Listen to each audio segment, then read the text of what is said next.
Very good evening, friends. Meeting again in the session of Stuart Close Philosophy, and we are on concluding part of this chapter number 6, the life, health, and disease, where Stuart Close tried to explain the concepts of life, health, and disease in detail. He explains what is exactly meant by life. He himself has defined these three definitions at the start of chapter, and thereafter, by giving a practical examples of it, he tried to explain the concepts of life and health first. And then, in this latter part of the chapter, he tried to explain exactly what is meant by disease. And here he has divided disease into two parts. The first important thing, that disease, the original disease, and the prima causa morbi, the causes behind the disease, the primary causes and the secondary causes. And primary causes produces only the diseases primary causes are the causes which are very superficial causes of the disease as compared to the basic cause of the disease. And even the disease, when it appears, the original functional disorders which appears at first have a lot of significance than the secondary products which develops in the form of pathology. And these are very, very essential things which he is trying to explain over there, at the same time commenting on the causes of diseases. So, whenever we deal with this prima causa morbi, it is only one of the cause of the disease, but the secondary causes in the form of the predisposition, in the form of constitution, in the form of environment of the patient, in the form of susceptibility, plays a very, very, very vital role. Without that, it is not possible prima causa morbi to produce any type of disease in the patient. So these concepts he was explaining over there, and in the last concluding part, we have discussed over there that he started taking the help of the organon, and he explains over there the concept as explained by the Hahnemann in the form of the sick in the first chapter, first aphorism, and the concept of what is curable in disease in the third aphorism. And with that, we have concluded yesterday's session. Let us start on the page number 72, the paragraph number 2. In the paragraph 6, he tells us that each individual case we are to observe only what is outwardly discernible through the senses, that this consists of changes in the sensorial condition or health of the body and soul revealed to our senses by morbid signs and symptoms. And these morbid signs and symptoms in their entirety represent the disease in its full extent, that they constitute the true and only conceivable form of the picture of the disease. So now he takes one more help of the sixth aphorism from the Organ of Medicine, where Hahnemann have explained two important concepts. First is unprejudiced observation, and second, the portrait of the disease. And what he says, disease is nothing but the altered state of health, and now it is reflected in the form of signs and symptoms which are visible, sometimes perceivable, sometimes felt by the patient, remarked by those around, at the same time what patient physician can observe. And all those forms the conceivable picture of the disease, which is called as the portrait of the disease. And this portrait constitute the disease. This portrait explains the person is diseased, and this is the reflection in the form of portrait.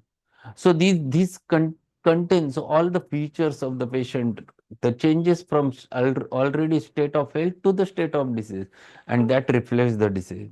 In the paragraph 7, he tells us that disease is suffering of dynamics or the life principle of the organism, that the symptoms by which this suffering is made known constitute not only the sole guide to the choice of a curative remedy, but are in themselves all there is to be removed in effecting the cure. They represent that which is curable in the disease.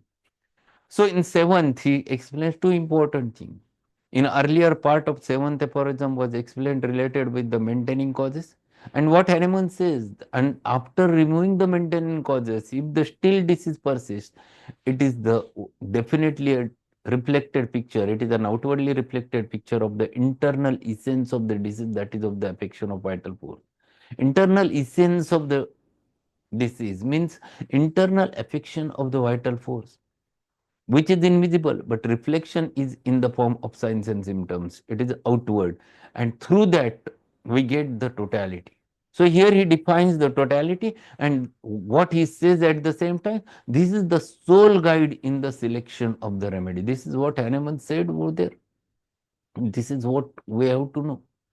So whatever maybe the patient comes to us, we have to concentrate from what is reflected externally in the form of signs and symptoms. Don't go on pathology. Don't go and treat the diabetes. Treat the patient who is suffering from diabetes in the form of signs and symptoms, the totality. If you are treating any pathology in the abdomen, for example, renal calculi, don't treat renal calculi, treat the symptoms which are reflected over there, and then you get the right remedy and it hits the patient and recovers the patient. So what is important for us is the totality of the symptoms. In the paragraph 8, he states the general principle in logic that when the effect ceases, we may conclude that the cause has ceased to act. So in the introduction by James Cross, he has written two important words, "Caesat effectus, caesat causa." And this is nothing but reflected in the eighth aphorism. The removal of the totality of the symptoms means removal of the disease in its full extent. And once the symptoms are removed completely, it means there is no cause persistent. And this is what he is explaining over there. If the patient comes to us with some signs and symptoms, we don't know from what cause it has produced, what is internal disorder, because it is invisible. But we know the totality of symptoms. We have selected a very perfect remedy. We have given it to the patient. And after that, whole symptomatology disappeared. Once the whole totality of the symptoms disappeared and patient again comes into the state of health, the cause is automatically ceased. And this is what the thing is. So there is no need whether to find it out again whether cause has ceased or not, whether you have removed the cause or, because the cause is hidden, invisible. You don't know what cause might be. So what he says over there, he says that when every perceptible symptom of the disease or suffering of the vital force has been removed, the patient is cured. And that is what he says, the removal of the totality of the symptoms means removal of the disease in its whole extent. Note carefully exactly what he says here. He does not say that when every tangible or visible results of the disease has been removed, the patient is cured. But that disease is cured when every perceptible sign of suffering of the dynamics has been removed. So very clearly he explains over there that if each and every symptom of the patient is getting removed, then definitely the patient has been cured completely. So these things are very much necessary to understand. So it is not the tangible product which you have to remove, you have to remove what is curable in the disease. The patient whose disease has produced a tumor may be perfectly cured by homeopathic remedies and still have his tumor left, precisely as he may have scar after the perfect healing of the wound. So what he says that when you treat the patient with the help of a homeopathic remedy, for example, tumor, and if you give the remedy, patient is absolutely healthy, doing everything well, and tumor is persistent. That might happen that this secondary effect might remains over there, but patient is already cured and he is able to work, function properly. There is no more pain, there is no more complaint, and patient is absolutely living a healthy life. Then that tumor is just a persistent or remnant part of it. It is not no more disease. The tumor is not the disease, but only the end product of the disease as it were. The tumor is not the object of curative treatment, but disease which preceded and produced the tumor. The tumor, in the course of successful treatment, may or may not be absorbed or disappear. Underline this. This is very important.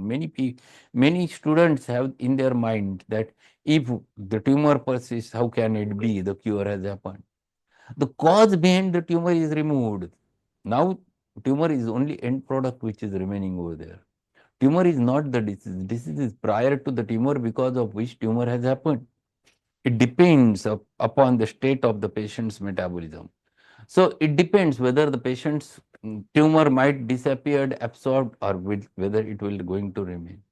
So these are things which are which you cannot directly say to the patient that tumor might be completely removed.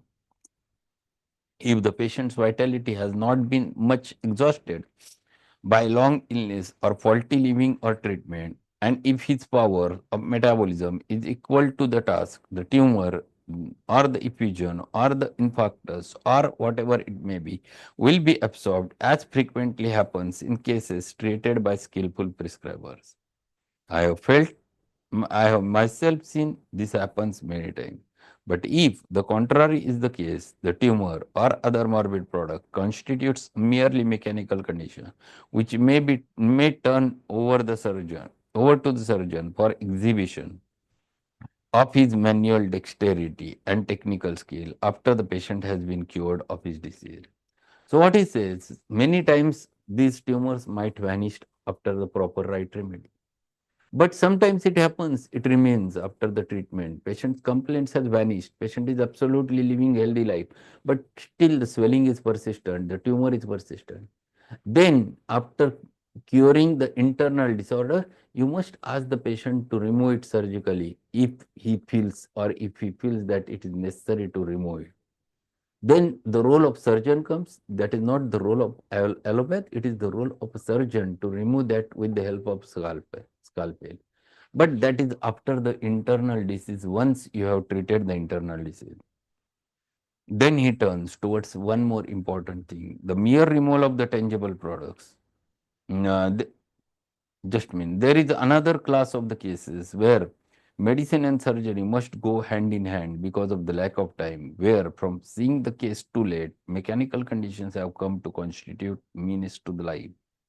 But even here, skillful homeopathic prescribing greatly lessens the danger of operating and increases the chances of happy outcome in the cure of the patient.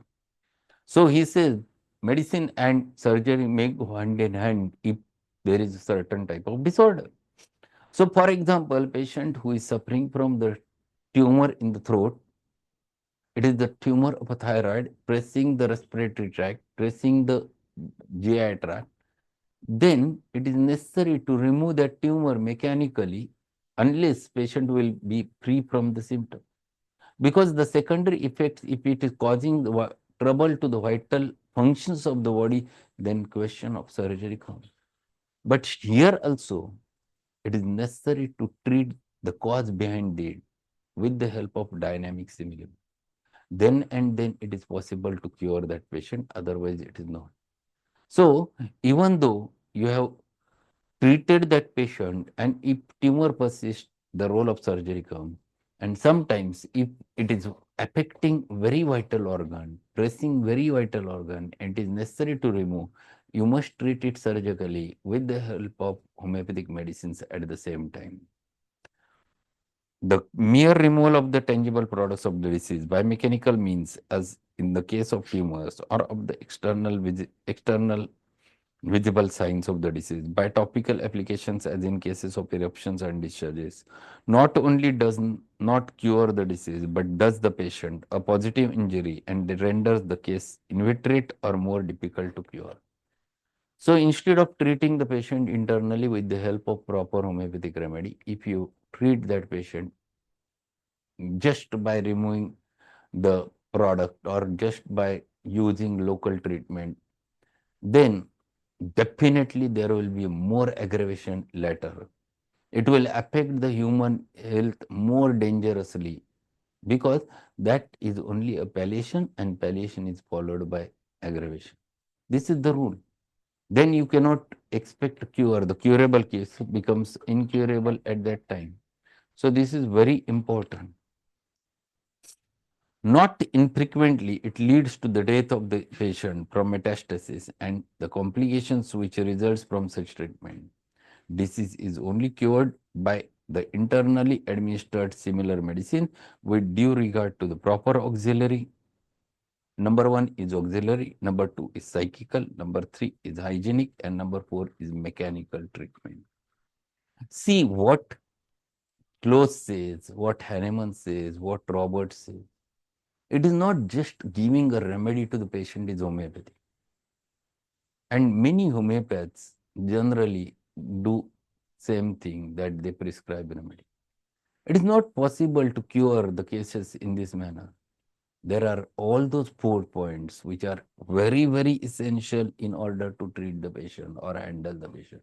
And that's why I used to say it is always a homeopathic management.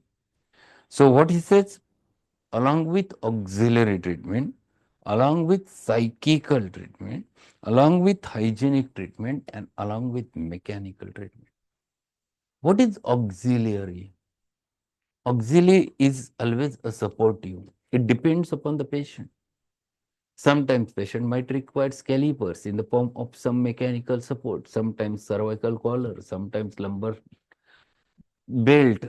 It depends from case to case, but sometimes such types of measures are necessary. There is one patient admitted by me in our hospital yesterday morning. She is having very acute prolapse intervertebral disc with very severe right-sided sciatica. I have already asked her 15 days back that it is necessary, but as she was teacher, she refused that it is not possible. We don't have holidays and all those things. And then even with proper medicine, it was not working.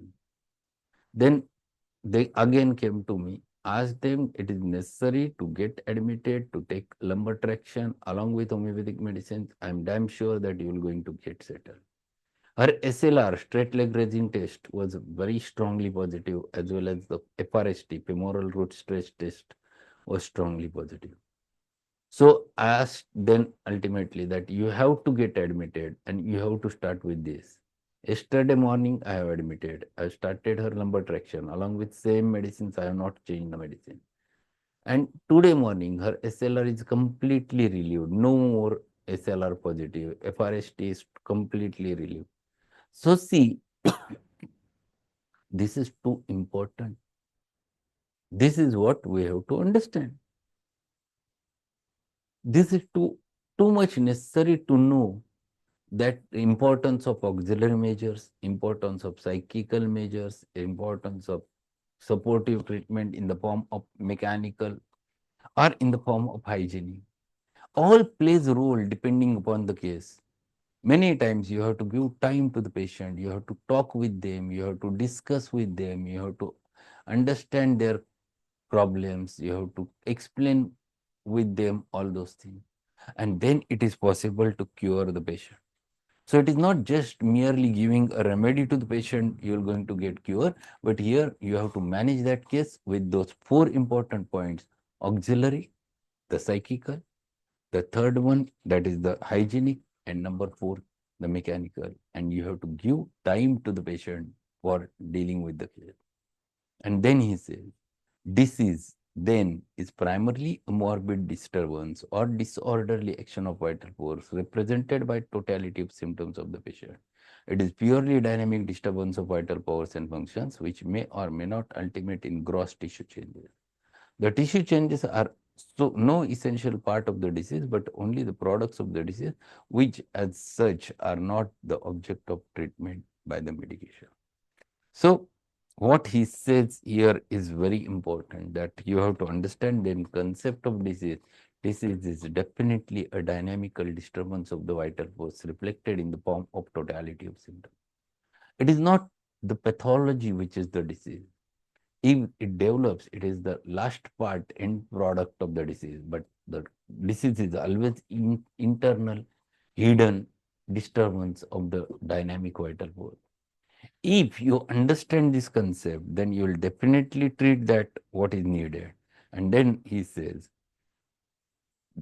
cure from homeopathic point of view consists in the speedy, gentle, permanent restoration of the health or elevation or obliteration of disease in its entire extent in the shortest, most reliable and safest manner according to clearly intelligible reasons and principles. And then he expects, if you want to treat such types of disorders, it is definitely in the form of in the ideal way. And that's why in the second aphorism, what Hahnemann says, the highest ideal of cure is the rapid, gentle, permanent restoration of state of health or removal or annihilation of the disease in its whole extent on the easily harmless easily comprehensible principle. So the cure should be gentle, it should be harmless, it should be mild, it should be, you should be very much confident about the medicines which are proved on healthy human beings. So reliable, the word which he has used is reliable. And all those things matters a lot, and because of which we can treat the patients confidently. But what to treat, one must know. And that's why in third aphorism, what is it? Physician must know what is curable in the disease.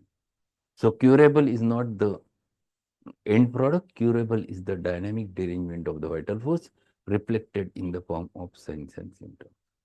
I think it is better to stop over here, and tomorrow we will conclude this chapter and we'll continue with the next chapter. So that's all for today. Today evening, I will let you know after some time whether it is possible to conduct Materia Medica lecture, but most probably I can with a short remedy from fourth year syllabus. So thank you being there. We'll meet again tomorrow with the philosophy. Good Thank evening. you, sir. Have a good day.